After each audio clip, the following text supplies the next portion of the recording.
Welcome to our video on moments in statistics.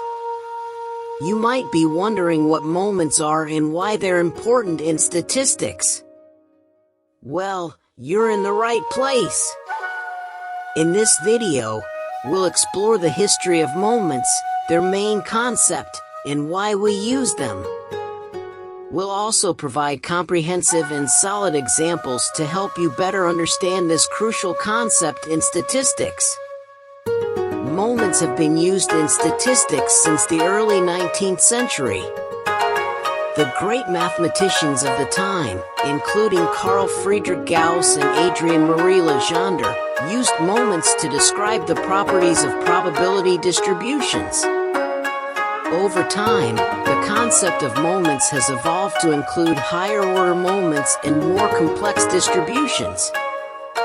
The main concept behind moments is that they provide a way to summarize important characteristics of a probability distribution in a concise and precise way.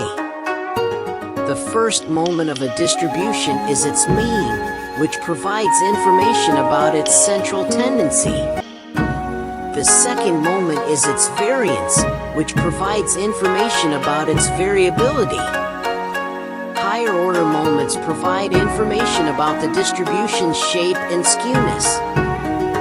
Moments are used in a variety of statistical applications, such as hypothesis testing, parameter estimation, and model fitting. They are particularly useful in finance, where they can be used to model stock prices and other financial variables. In physics, moments are used to describe the properties of particles and to predict the behavior of physical systems.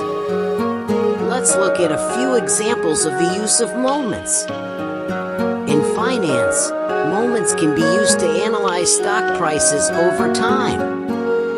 The mean and variance of stock prices can be used to calculate the expected return and risk of a particular investment.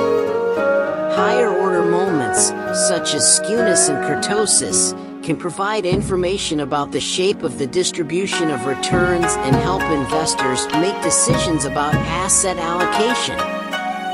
In physics, moments can be used to describe the properties of particles. The first moment of a particle's distribution function is its mass, while the second moment is its momentum. Higher-order moments can be used to describe the particle's spin and other quantum properties. So we can conclude that the moments are an essential concept in statistics that provide a way to summarize important characteristics of probability distributions in a concise and precise way. Understanding moments is crucial in many fields of study, and their applications are vast and varied. We hope this video has helped you better understand this important concept.